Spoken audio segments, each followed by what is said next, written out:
The culture of contempt that has become normalized in this country threatens to destroy us.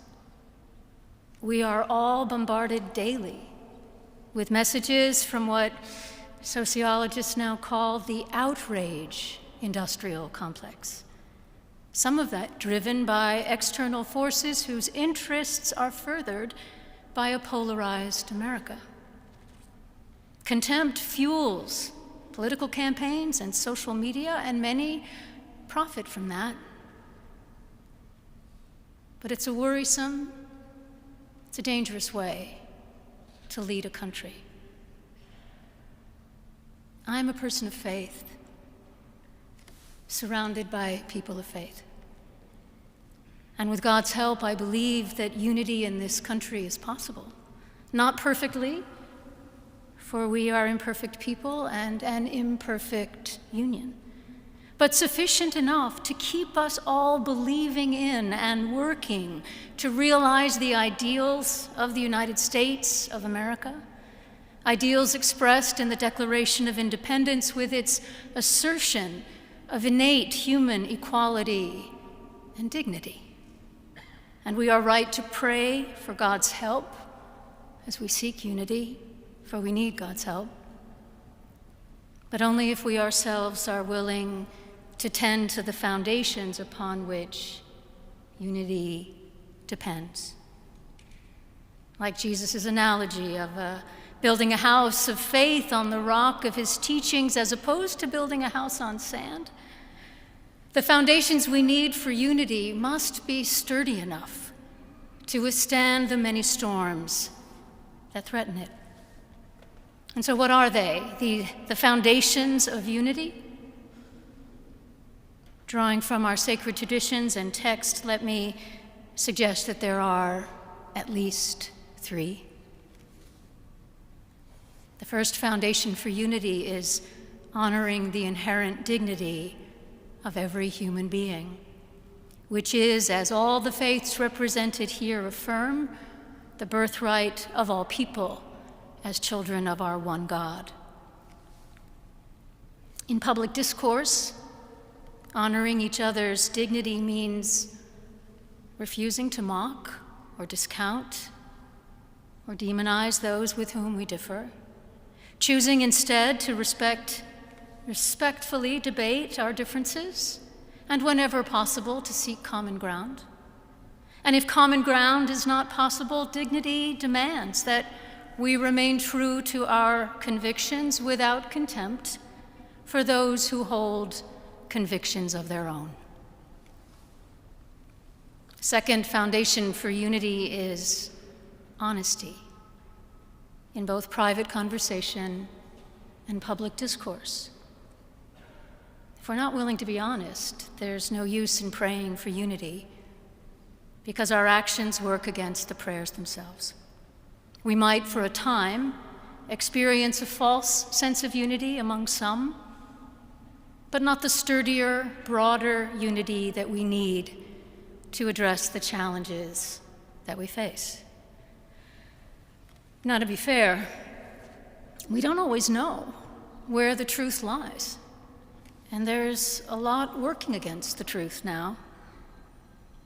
But when we do know, when we know what is true, it's incumbent upon us to speak the truth, even when, especially when, it costs us.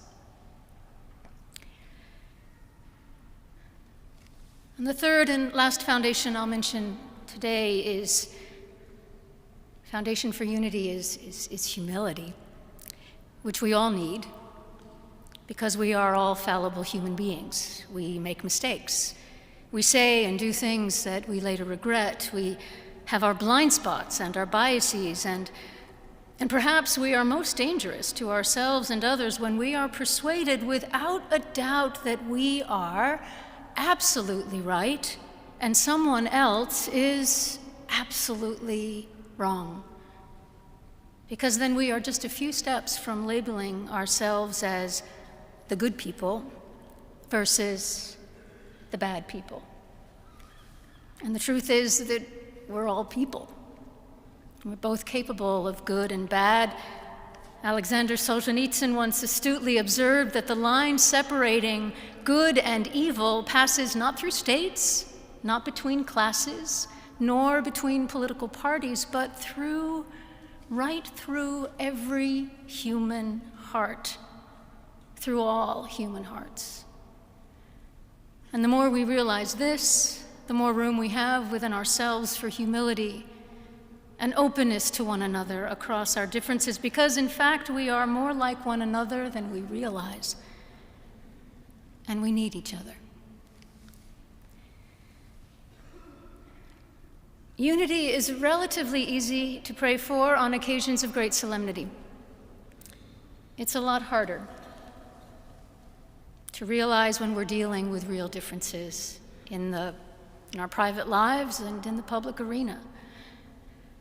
But without unity, we're building our nation's house on sand.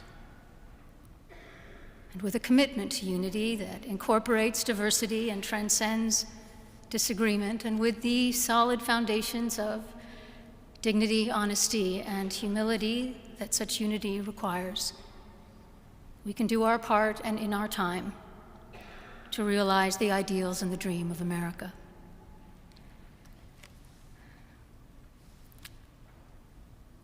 Let me make one final plea, Mr. President. Millions have put their trust in you. And as you told the nation yesterday, you have felt the providential hand of a loving God.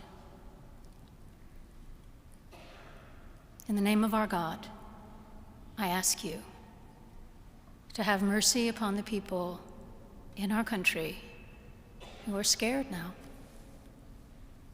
There are gay, lesbian, and transgender children in Democratic, Republican, and independent families, some who fear for their lives.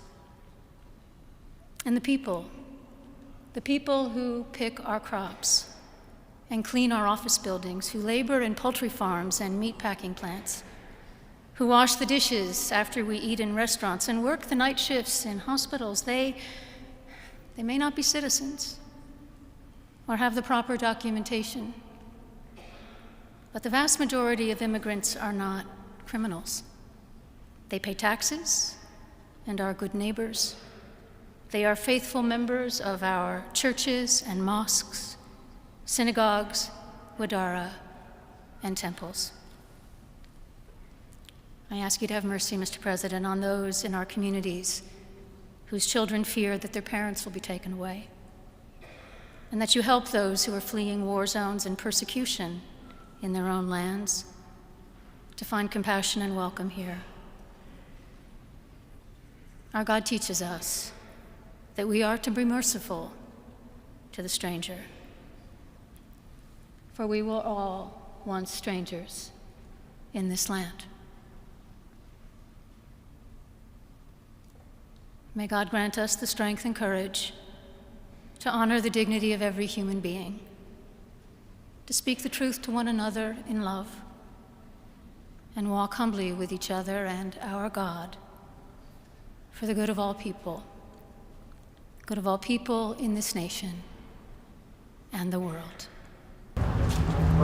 What did you think of this? What did you think of the service? What did you think? Did you like it? Did you find it exciting? Not too exciting, was it? I didn't think it was a good service, no. Thank you very much. Thank you, press. Thank you, press. They could do much better.